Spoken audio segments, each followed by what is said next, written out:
자, 이제 예산 집행입니다.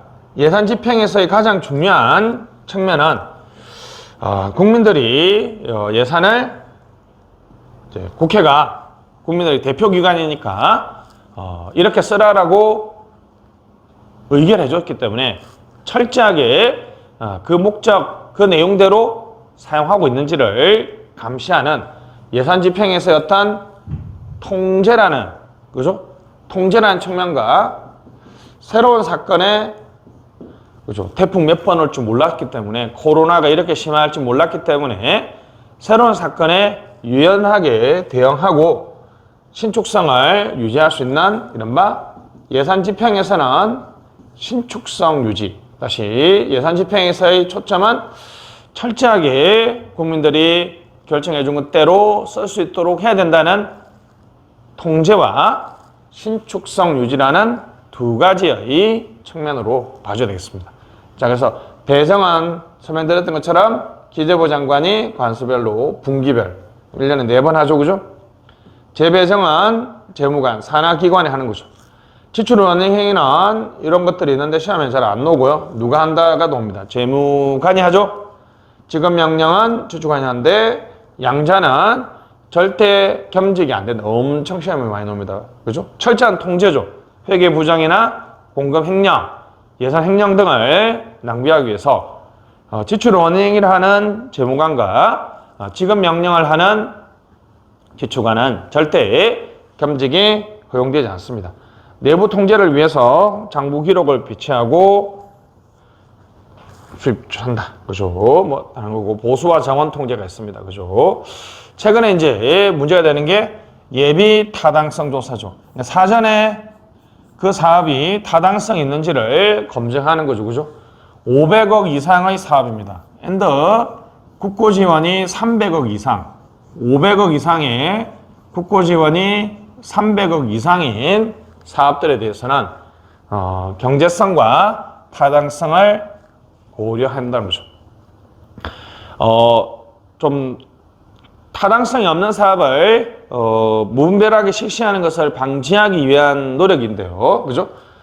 성급한 착수를 방지하고 재정 효율성을 도모하기 위한 거죠. 2014년에 면제 대상을 법률에 규정하고 국회에 제출하고 공개하도록 하고 있습니다. 최근에 이제 또 논점이 되는 것이 예타 면제. 이 면제 사업들 중에서, 그죠? 면제 사유가 또 요즘에 시험에 나옵니다. 그죠? 2017년에 정부가 국토의 균형 발전이라는 측면에서 예타를 부적격, 예비 타당성에서 일단 부적격 판정을 받았는데, 근데 어떤 사유를 보완을 하면 예타를 면제시켜줘요. 무슨 얘기인지 아시겠죠?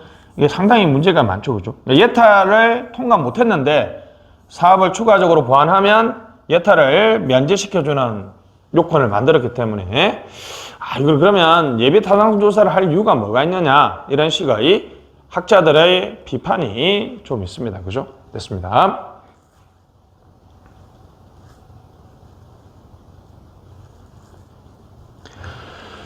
자, 중앙관서의 장은 총 사업비는 2년 이상, 다시 뭐라고? 2년 이상이 소요되는 사업으로 대통령령으로 정하는 금액 이상 기억해야 됩니다. 2년 이상 500억 사업에 대해서는 미리 기재부 장관과 협의하도록 하고 있습니다.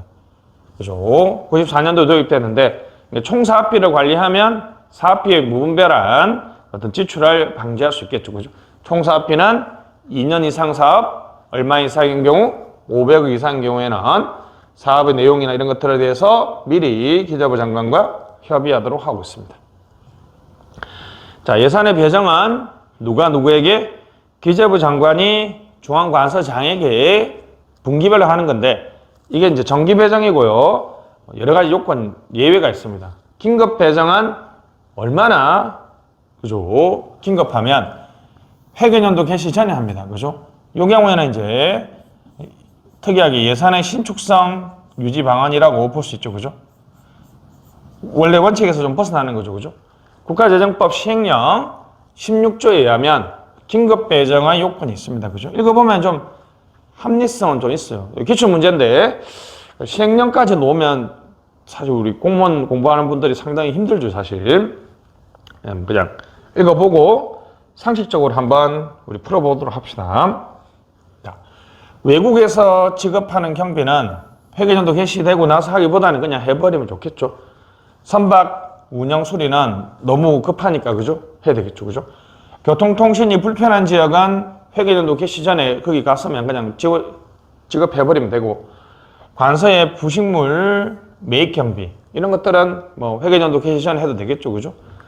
범죄 수사와 관련된 특수활동비도 회계연도 개시. 왜냐하면 범인을 잡을 때 돈 노기 기다려서 하면 안 되잖아요, 그죠? 여비, 그다음에 경제정책상 조기 집행이 필요한 공공사업비, 그죠? 대충 합리적으로 이해되죠, 그죠? 그래서 쭉 한번 눈으로 많이 봐주시면 좋겠고, 재복구도 급하니까 긴급 배정 해줄 필요가 있습니다, 그죠? 위치가 좀 애매하게 돼버렸네, 그죠? 단계 배정은 도래전에 하는 겁니다. 그러니까 2분기, 1분기, 2분기, 3분기, 4분기가 있으면 4분기 걸 3분기로 하는 것과 2분기에 배정된 것을 1분기에 하는 것은 단계 배정인데요. 자, 3, 4분기에 있는 것을 1, 2분기로 배정하는 것은 조기 배정입니다. 다시 뭐라고요? 3, 4분기를 1, 2분기, 그죠? 상반기 1, 2분기에 집중 배정하는 거, 그죠? 2분기에서 1분기 하는 거, 4분기에서 3분기 하는 것은, 그죠? 단계 배정은 맞지만 조기 배정은 아닙니다. 조기 배정은 상반기 1, 2분기 하는 거. 수시 배정, 간획 배정, 배정 유보는 뭐 상식적으로 이해돼서 시험에 안 나옵니다. 그죠? 단계 배정과 조기 배정의 차이하고, 뭐 역시 중요한 거는 긴급 배정. 긴급 배정은, 그죠? 너무너무 급하기 때문에 회계연도 개시 전에 미리 배정하는 것을 긴급 배정이라고 합니다.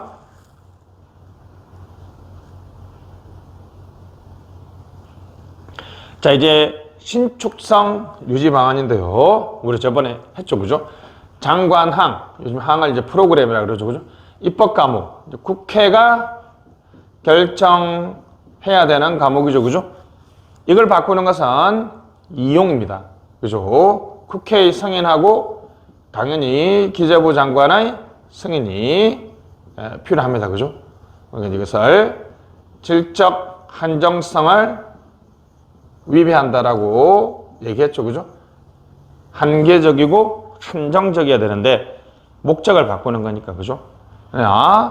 세항하고 단위사업을 행정 과목을 바꾸는 것은 국회의 승인이 없이 기재부 장관의 승인으로만 가능합니다.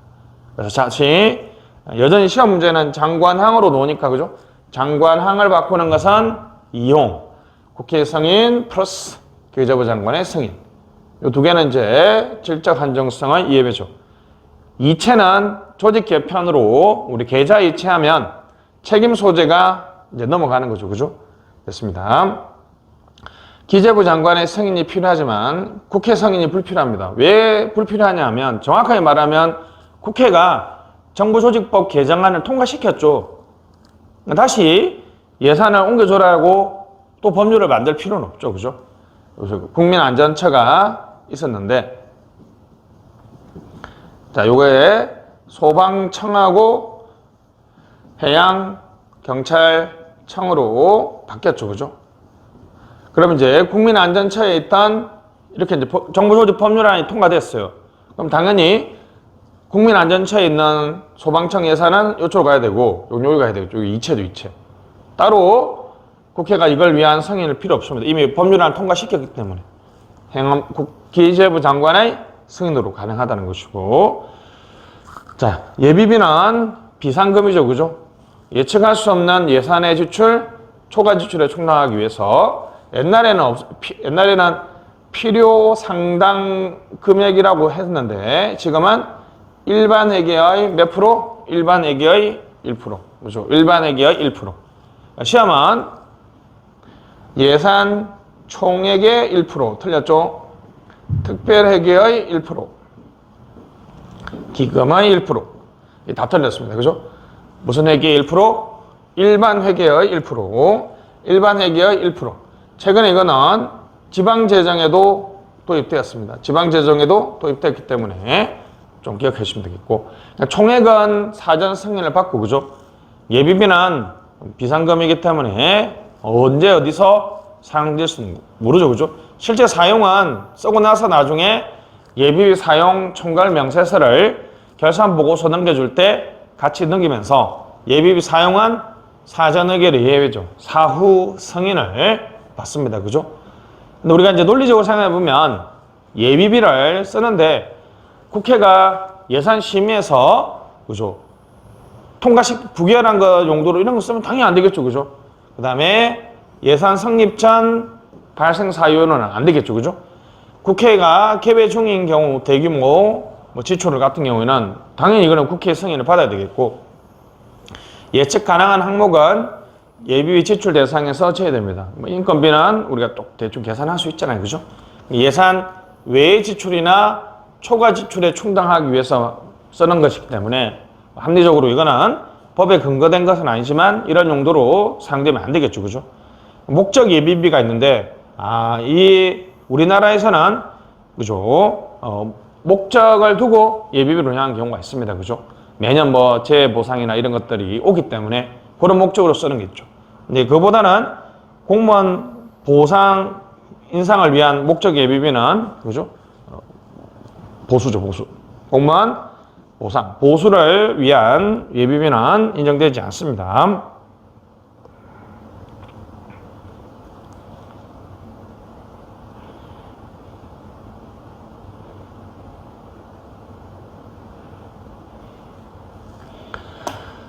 자, 됐습니다. 이것도 시험에 좀 나오죠, 그죠? 우리 이제 예산에서는 거의 대부분 다 기재부 장관이 관리한다라고 하면 다 맞습니다, 그죠? 예비비 사용 총괄 명세서를 감사원에 보냈다가 다음 연도 맞죠? 5월 31일이니까 정부 결산 보고서가 넘어가는 날 같이 넘겨 보내줍니다, 그죠? 독립기관의 예비비를 예비금이라 그럽니다, 그죠? 이름만 좀 다르고 똑같습니다. 국회의 예비비는 뭐라 그런다? 예비금. 헌법재판소의 예비비는 예비금이라고 얘기합니다, 그죠? 2월은 여러분 잘 아는 것처럼 어떤 기간을 넘기는 걸 2월이라고 그러죠. 예산은 우리가 회계연도를 기점으로 예산을 계산하기 때문에 연도를 넘겨서 지출하는 거 2월. 이 사업은 딱 봐도 올해 끝나지 않을 것 같아요. 그러면 사전 미리 의결을 받기 때문에 사전 의결이 예외는 아니죠, 그죠? 제2월이 가능합니다, 그죠? 사고유월은 불가피한 사유, 태풍, 홍수, 코로나 등으로 지출 안 됐을 때는 다음 연도에 사용합니다. 사전 의결의 예외죠, 그죠? 사전에 긴급한 준사고를 예비사, 그죠? 이렇게 기억나시죠? 사전 의결의 예외는 예산을 전용하거나 긴급재정경제명령, 준예산, 사고유월, 예비비 정확하게는 사용이죠. 사고유월은 예산의 사전 의결의 예외가 되겠습니다, 그죠? 사고유월은 다시 2월 하는 건 안 돼요. 됐습니다. 완성에 수년이 요구되는 경우 보통 5년이죠, 그죠? 5년, 그죠? 됐습니다. 연장 가능합니다, 그죠?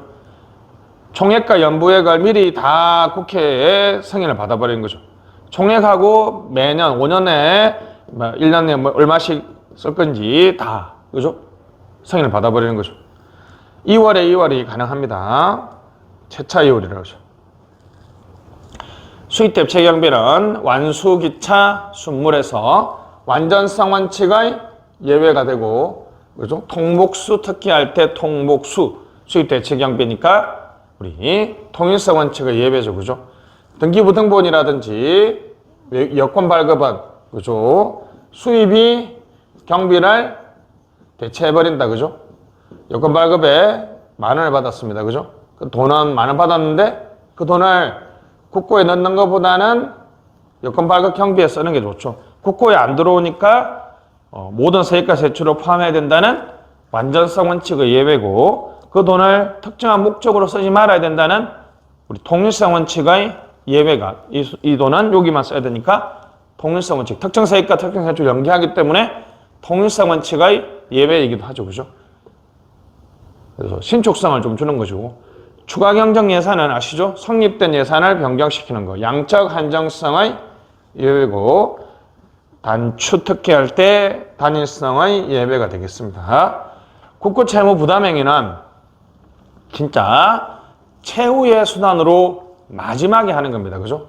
자, 법률에 있으면 법률로 하고요.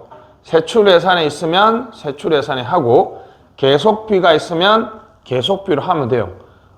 총액의 범위 안의 것 외에, 그죠? 그러니까 법률의 것 외에, 세출 예산 금액의 예외 외에 바깥 없는 거죠. 계속비의 외의 채무, 다시 법률에 규정된 채무도 아니고 예산에 있는 채무도 아니고 계속비에 있는 채무도 아닌 것을 부담하는 거, 그죠? 미리 예산으로서 국회 의결을 얻는 거죠. 그러니까 예를 들면 재복구가 필요한 경우, 게다가 이게 12월에 일어났어요. 회계 연도마다 국회의 의결을 없는 범위 내에서 채무를 부담시키는 행위입니다. 그죠? 이때 돈이 없잖아요. 그죠? 이때, 재복구를 위해서 국고채무 부담 행위를 하겠습니다. 우리가 나중에 국고채무 부담 해줄게요. 돈 씁시다. 요때 의결을 받고 실제로 이제 1월 달에 돈 주세요 하면 요때 또 동의를 받아야 됩니다. 그죠? 당의 예산에 반영되지 않았지만 당연도 집행된 걸로 인정하는 거 맞죠? 요게 이제 지금 돈이 없잖아요. 그죠? 국고채무 부담 할게요. 회계연도 넘어서서 요때 만약에 동의를 받아서 요 지출을 해주면 당연도에 예산에 반영되지 않은 지출이었죠. 그죠? 근데 당연도 지출된 것처럼 인정해 준다는 거죠. 국고채무 부담 행위는 채무만 부담하기 때문에 실제 지출할 때도 요때도 동의를 해줘야 되고 요때도 동의를 해줘야 됩니다. 그러니까 국고채무 부담 행위는 법률에도 없고 세출 예산에도 없고 계속비에도 없는 정말 긴급한 지출에 대해서 정부가 쓸 수 있는 마지막 최후의 수단이 국고채무 부담입니다. 제가 부담하겠습니다. 일단 하세요 해놓고 다음 연도에 실제 지출해 준다는 거죠. 그래서 이게 두 번이나 국회 심의를 받고 승인을 받아야 되는데 뭐가 신축성이냐? 그래서 내용상 새로운 사건에 대응하는 거니까 신축성 유지로 보는 쪽도 있고 통제로 보는 쪽도 있습니다. 네, 계속비와 장기 계속 계약 제도의 차이는 뭐냐면 계속비는 총액하고 연부액이 다 확보된 상태라 그랬죠.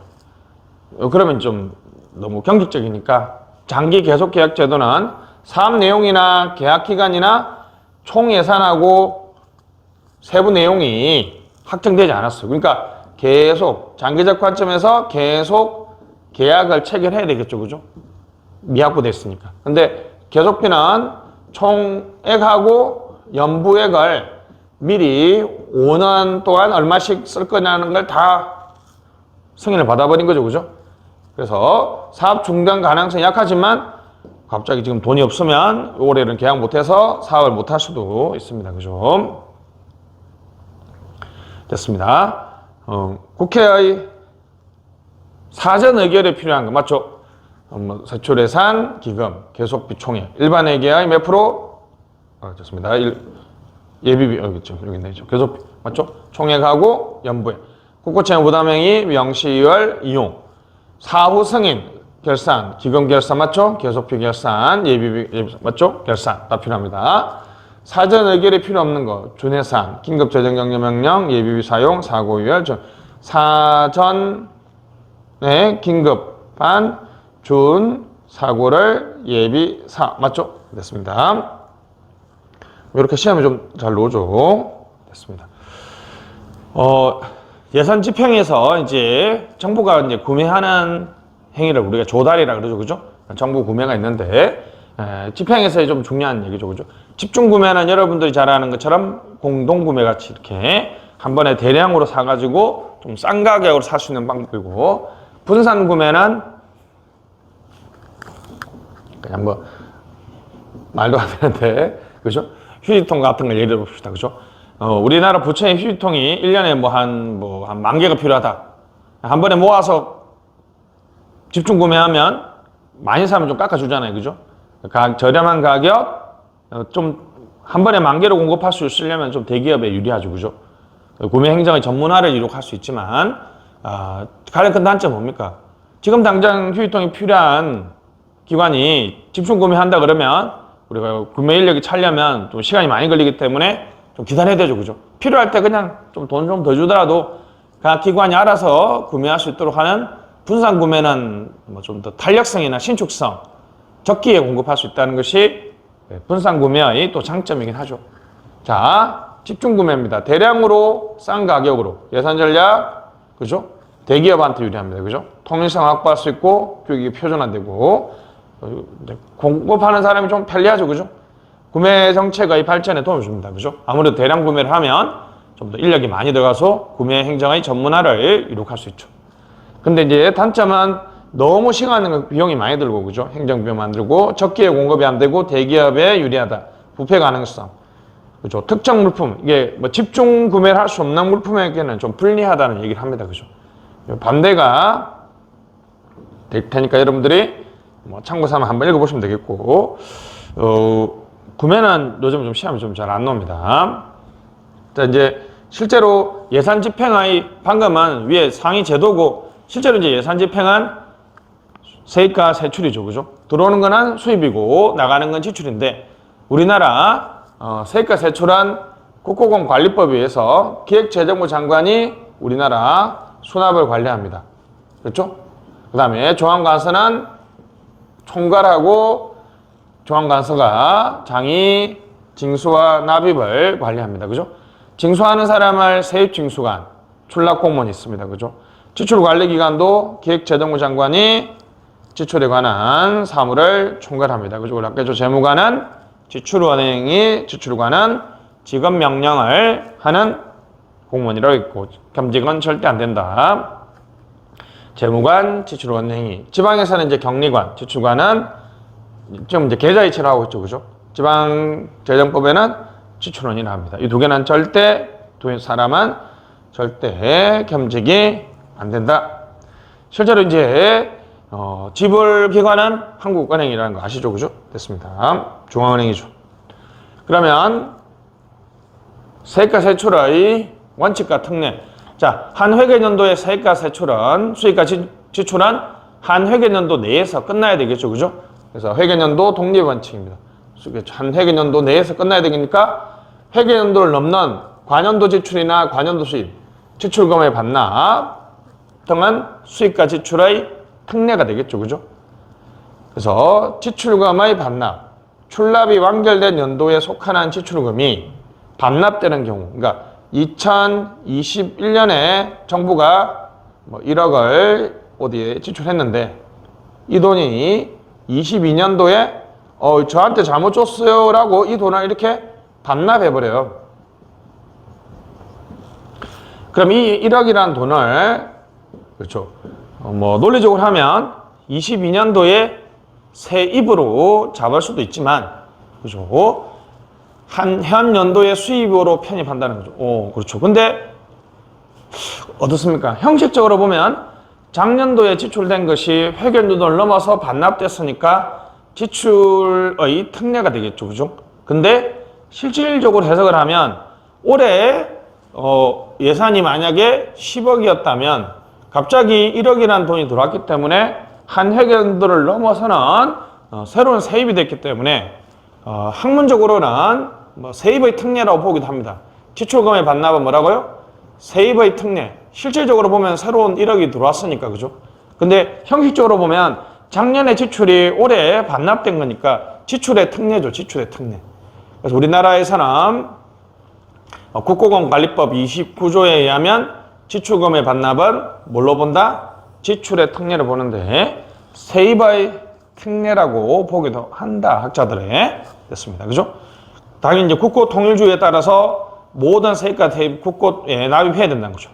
근데 우리가 했던 것처럼 통일성 원칙의 예외, 수입 대체 경비나 상계 처리는 아시죠? 그죠? 상계 처리는 국고가 있고 A라는 사람이 있으면 이 사람이 국고에서 지출할 게 5억이고 이 사람이 내야 될 게 10억이면 들어왔다가 나가야 되는데 야 우리 맨날 뭐 주고받고 귀찮으니까 그냥 이런 경우에는 지금 5억만 내면 되잖아요. 그죠? 10억 내고 5억 받아야 되니까 상계죠 상계. 근데 이거는 상계 처리해버리면 들어왔다가 나가야 되는 국고 통일주의 예외가 되겠습니다. 그죠? 수익까지 지출의 예외가 되겠죠. 자, 수익 대체 경비는 그죠? 조항과서장은 수익 대체 경비를 지출할 수 있도록 되어 있습니다. 그죠? 그래서 이것을 뭐에 특례로 봐요? 수입의 특례. 국고에 들어와야 되는데 수입 들어와야 되는데 안 들어왔다. 그래서 수입의 특례인데 특정 세출에 지출하는 것이니까 지출의 특례라고도 볼 수 있습니다. 그죠? 근데 우리는 그냥 그죠? 쉽게 갑시다.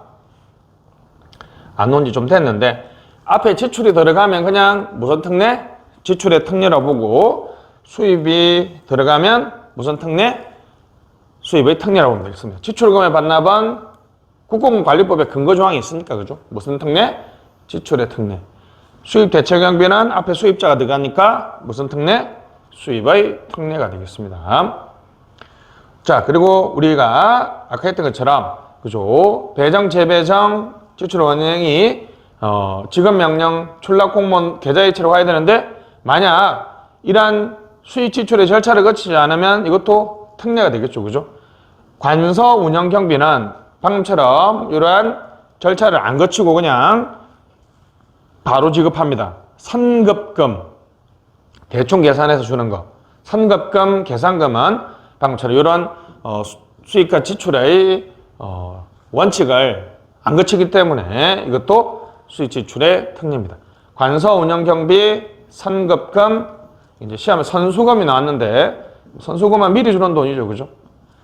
선급금은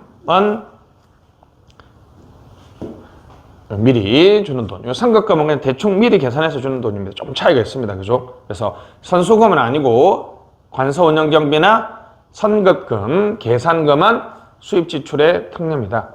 관서 운영 경비 보시죠. 지출관이 채권자가 아닌 출납 공무원에게 자금을 교부하여 집행합니다. 그죠? 그러니까 출납 공무원한테 줘놓으면 이런 지출 원행위 같은 거 없이 그냥 출납 공무원이 그때그때 쓰는 거죠. 선급금은 이행기 도래 전에 미리 주는 돈, 선급 준다 그러죠. 그죠? 이제 예를 들면 25일 날 5급이었는데 우리 가불이라 그러죠. 그죠?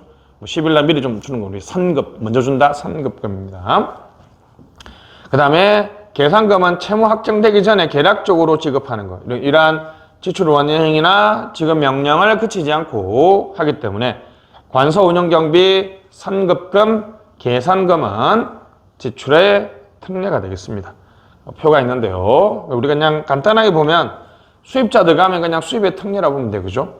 수입 대체 경비는 국고금 관리법에는 수입의 특례, 지출의 특례로 보는 경우도 있습니다. 관연도 수입, 그죠? 수익금의 환급, 관합금의 반환. 관합금의 반환은 당연히 수입의 특례겠죠. 그죠? 내가 다시 받았으니까 정부 입장에서는. 지출은 똑같이 무슨 특례? 지출이 들어가면 특히 이제 지출금의 반납은 지출 들어갔으니까 지출의 특례입니다.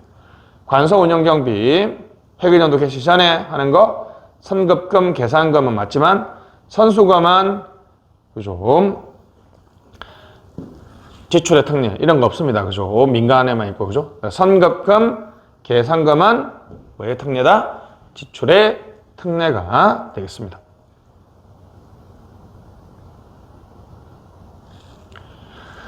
자, 여기까지가 우리 예산 심의와 집행이었고요. 다음 시간에 우리 결산을 공부하도록 하겠습니다.